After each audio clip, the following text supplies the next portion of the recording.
One, two, three. Welcome to the Smartest Amazon Seller Podcast. I've been doing this podcast for 5 years, and the goal has stayed the same. We just want to make you a little bit sharper about what you can do to sell better on Amazon, or whether you're a seller, brand, consultant, agency, aggregator, or maybe you're a journalist, whatever. Like, I've had all those types of people listen in, and I've got something like this podcast, like, is going to deliver something new. You've probably never heard of it before. I came across a company that I thought was kind of like the breakout of Prosper this year. I saw what they were building, and I was like, aha, awesome, innovative. This is really sharp. The company's called Automato AI. And I have with me today the founder, Bilal El Harzan, and we're just going to chat and talk a little bit about like what he's built expertise in, and what search on Amazon, ranking on Amazon looks like now and into the future. So welcome, Bilal. Thanks, Scott. It's great to be on. I appreciate it. Cool. Well, I'm excited. Like, we'll jump into what you guys have built, but let's take a step back. Let's get everyone up to speed. Where we've been. I think there was even some major updates as Amazon did a big Amazon title update a few months ago, and I think that positioned you guys obviously fairly well, and still a pretty a good position, but. Tell us a little bit about Automato AI, and then back up, why'd you guys build it? Yeah, that's happy to do that.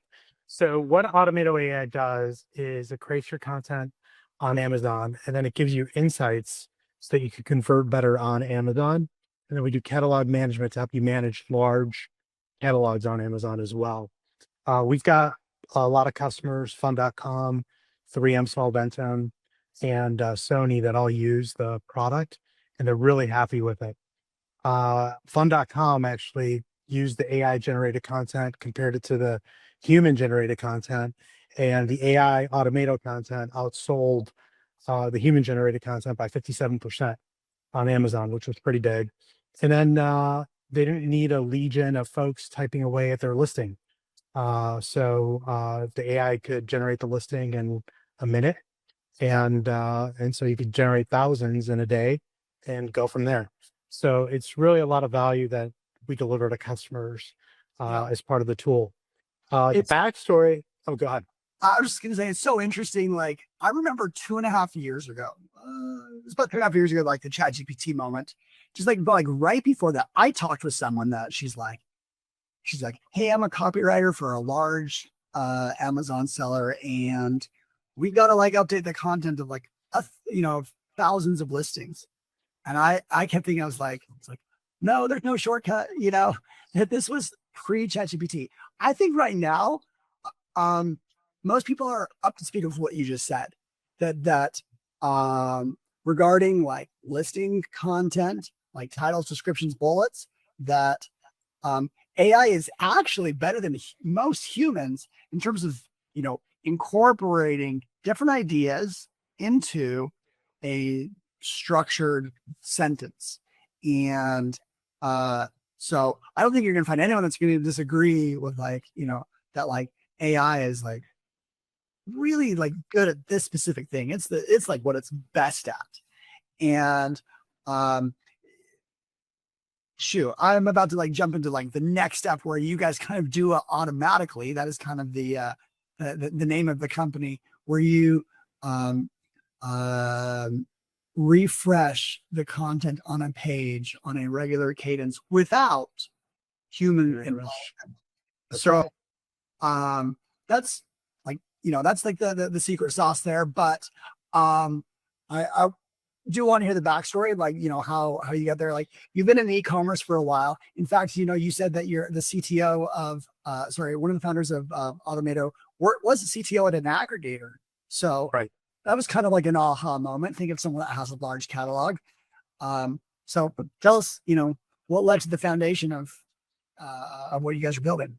Yeah, the CTO at the time was and CTO at an aggregator for Amazon, and thought of the idea for Automato. We all kind of thought of it together, and then came to me with the idea. I said, "Sure, I'll go ahead and invest in the company." And then we all came together and decided that I'd run the company, and here we are.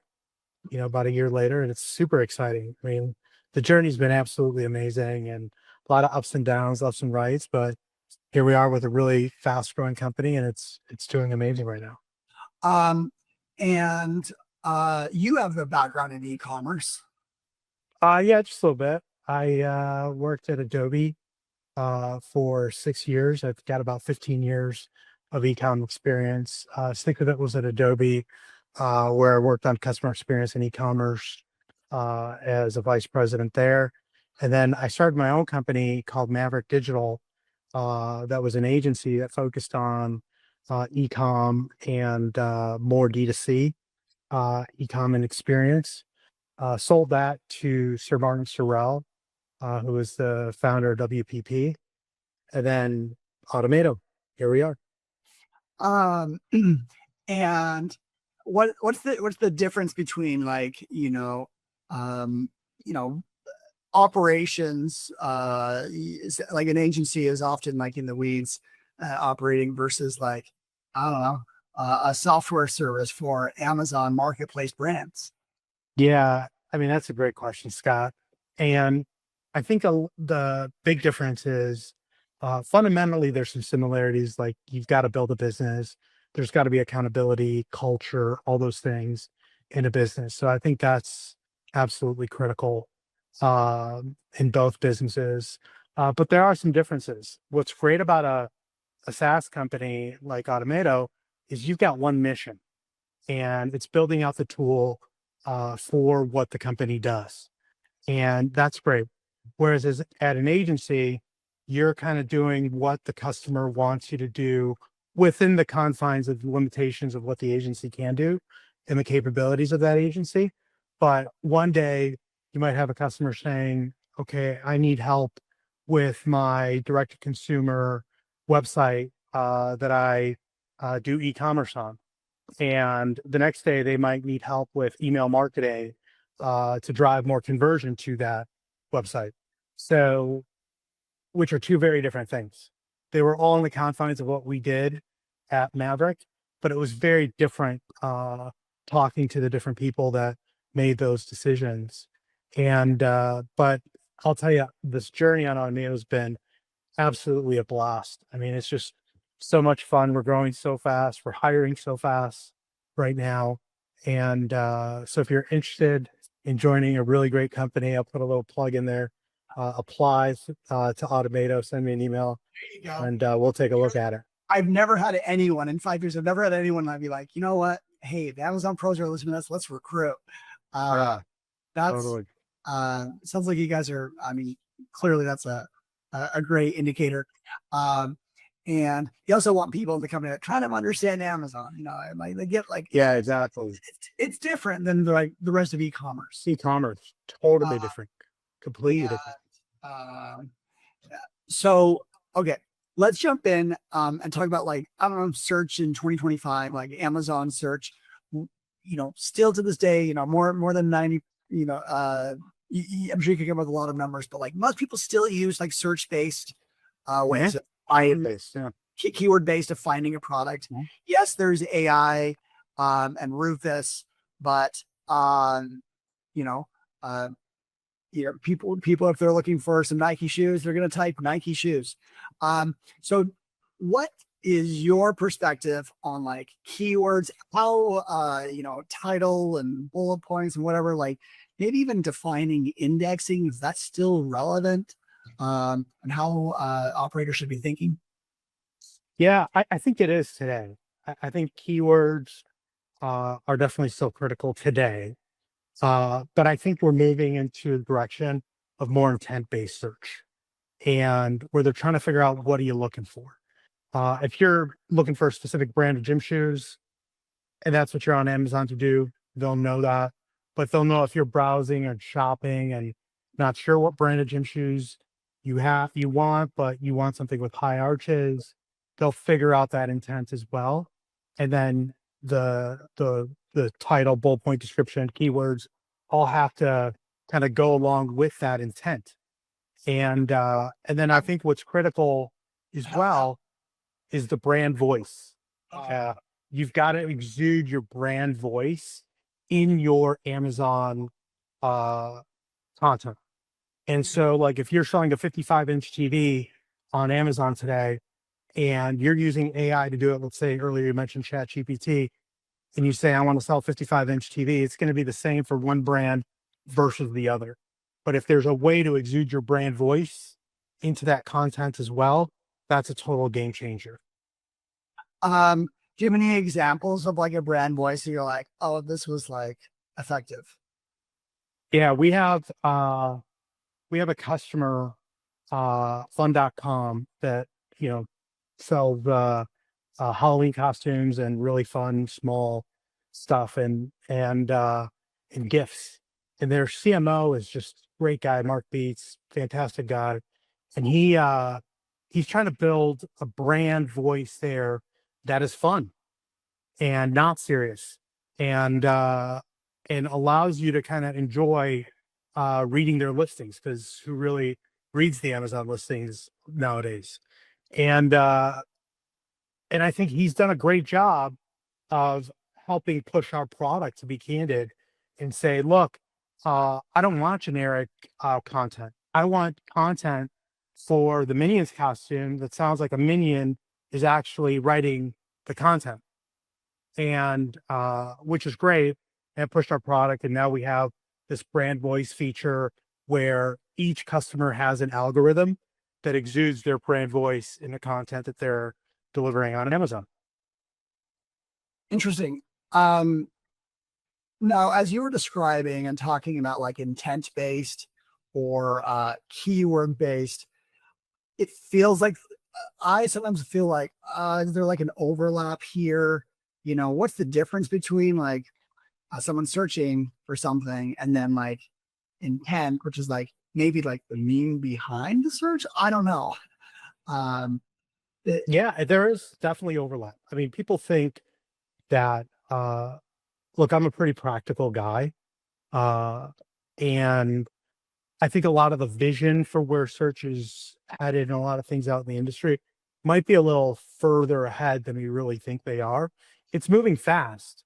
But I think if you could figure out intent in the search, uh, you've really done a great job uh, with the product that you've had and the search that you've had. Like, even if someone's looking on the example you gave, Nike shoes, and if Adidas could slide in there and offer a shoe that's maybe a little bit less money and does the same thing that Nike has and has a cool design like Nike has as well, and they do a really good job with the A+ content, so the images that are associated with it inside of Amazon, they might be able to steal away a conversion, even though that was a Nike shoe that they were searching for in the example you gave. And so that's I think understanding intent in the search is going to be critical for companies like ours moving forward. um, then I let's see. Okay, I know one thing that well, I sure it could be varied, but like, how often do you think someone should be like updating their content? Great question. It depends on the product, and it depends how the product is actually behaving on Amazon. So if your product is selling and your BSR keeps dropping and you're the number one bestseller in that category, don't change your content. Like, you're crazy to go do that. But the minute it starts performing not quite as well, we've got a great customer that I'll give you an example here, that sells air purifiers. And when the LA wildfires broke out, a lot of folks were looking for air purifiers that clear out smoke. And to go back to like intent based kind of search. And that was very different than what they were looking for 30 days prior, because Yeah. the wildfires created an event that made people look for smoke clearing air purifiers. And So at that point, they needed to update their content pretty quick to go after that market, which created the spike in demand and in sales for them. The tool, not to get on my Automato soapbox, but the tool actually detected that and said, "Hey, refresh your content. There's new keywords coming up for your product that you aren't participating in." And so they refresh the content and we're able to take advantage. It's the agentic piece of the AI, what we do. So we could recognize that. And it's pretty neat that the technology is available today to go do something Yeah. like that. I mean, that's a pretty solid use case for regular updates, for like an algorithm almost taking the wheel, or an AI to take the wheel of like, we're going to like keep refreshing your content, making tweaks, testing things out, basically set it and forget it. Is over. Well, set it and forget it, like I'm saying the user, the operator, Yes. actually can set and forget it, but it is a continuous improvement going on in the back end. Yeah. Continuous refinement, continuous improvement, and people's, what they look for in one season is very different than another as well. So seasonality is huge as well. So we tell our customers, look, it depends on your product, but 6 to 8 weeks is probably a good gauge, a good litmus. But we have some customers that will refresh for 6 months and do fine. So it all depends. What's your feelings on like, let's say you rotate content through, and some keywords they get dropped because you're rotating to new ones. If you include smoke, maybe you're leaving out dandruff or like dust. I'm sure we could find some fringe words that get dropped. Mhm. Does Amazon remember those? They're like, it didn't say this, so we're not going to totally forget it about this listing. And maybe it actually converted on dust, but like, like what happens through a rotation? Yeah, when you rotate the keywords, Amazon does remember like what keywords fell, what keywords are there now, and so frankly does Automato. But the uh, the key is really to use the keywords that are relevant for the time that you're actually selling the product. So, like, if there's a keyword that was relevant 90 days ago, there's really no point in using it today if it's not relevant today. And uh, and then what's frankly more important is using keywords that are going to be relevant in the future as well. And then understanding what your search volume is for those actual keywords that you're putting into your content. So that's absolutely critical as well. If you're just putting keywords into your content and keyword stuffing your content today manually and not understanding the ramifications of that, you're going to have issues on Amazon, and let alone understanding the value of that, right? Or maybe the disincentive that Amazon gives you for doing something like that. So I think there is some value in understanding the most up to date keywords for your product, as well as have some visibility into, okay, the next 30 days, what keywords are going to be searched for on my product based on seasonality, behavior, what have you. Um, you don't have to like share your secret sauce here, but what, how, what's the process behind finding relevant keywords? Are we asking AI, being like, hey, this is an air purifier, what are all the relevant like keywords? Are we thinking search query performance from Amazon's API, or do you have your own like, um, there's a variety of ways. Ways to do it. Yeah. I even found out another one. I'll tell. I'm actually going to tell this because I think um, uh, savvy listeners will just be interested. We just found out that like Amazon's autocomplete search bar Sorry. is a public endpoint. It is super easy just to type in, like go to like you can even use ChatGPT to find the endpoint. That's how we found it. And you just throw in coaching bars and it will tell you, Amazon will return all the autocomplete. And you could build a keyword database off of that. You have some signals, not full like thing, but I was like, oh my goodness, like here's like a very easy, open way for someone to build out a library of keywords.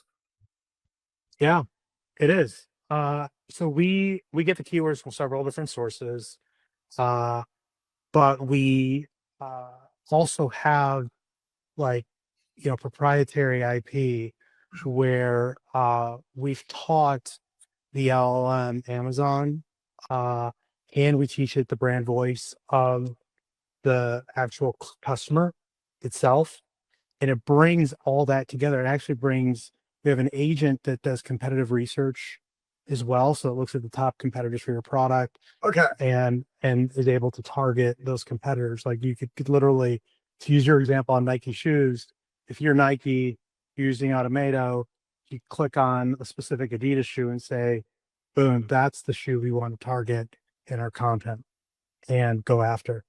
And so there's a lot of sources that we get for the keyword data, but then we've also trained the algorithm to do it. The other thing that I think is pretty neat is when you have 10, 20, 30, 40, 50,000 products on Amazon, when you have a very large catalog, it's going to be tough to manage all that. Like if you're an agency, for example, and you've got different customers and you need to segment those customers as well.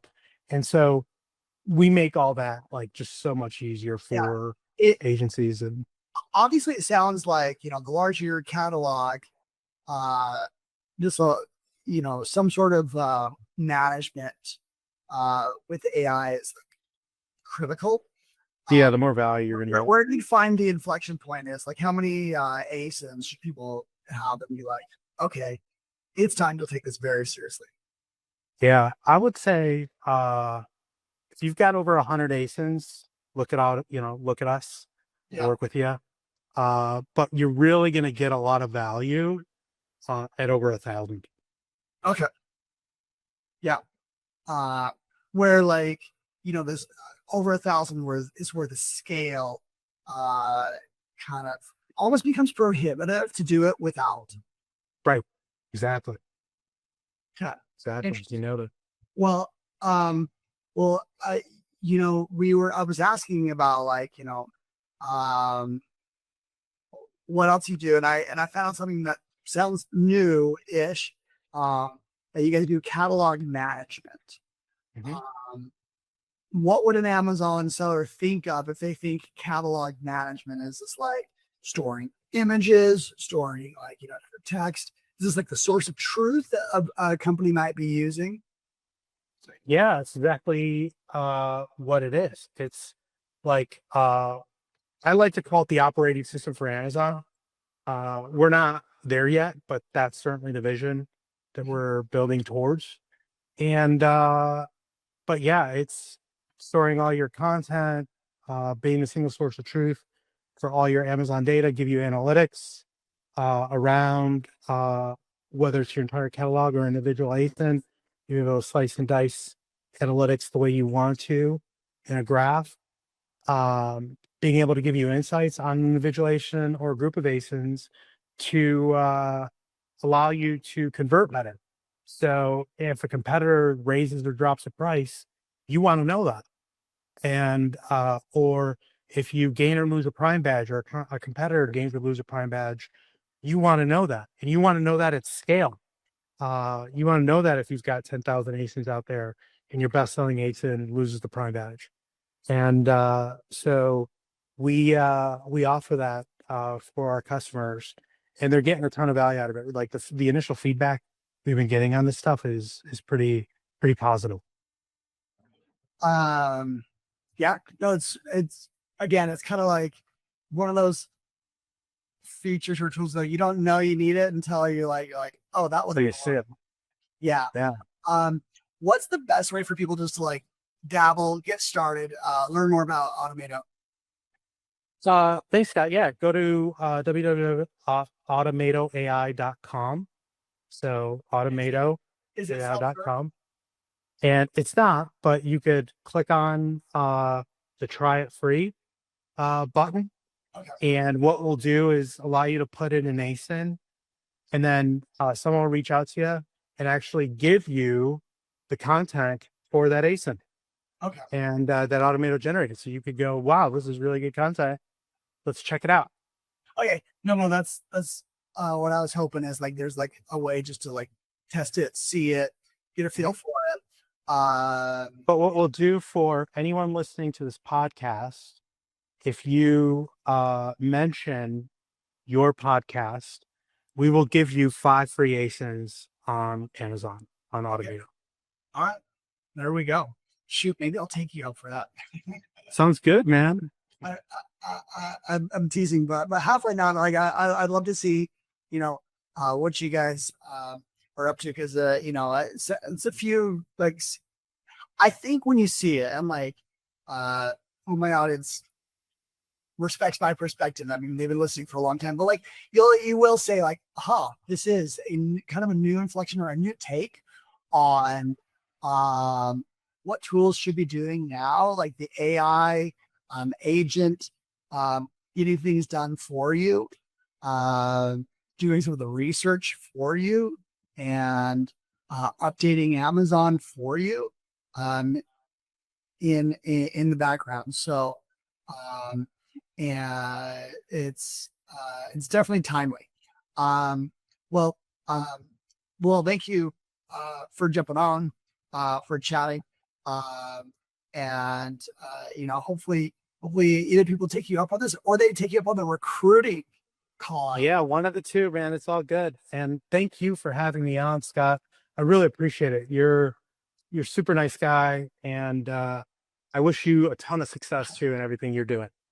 We're doing okay. It's a long grind, but every year it's almost like you're in a slightly better position. It's like so it's been a lot of fun. Like that's how I feel about the podcast. Like every year, there's a few more listeners, and well, thank you for sharing, and I'll look forward to seeing what you guys continue to do.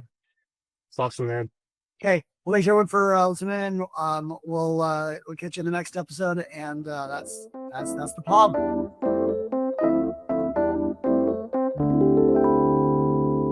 1, 2, 3.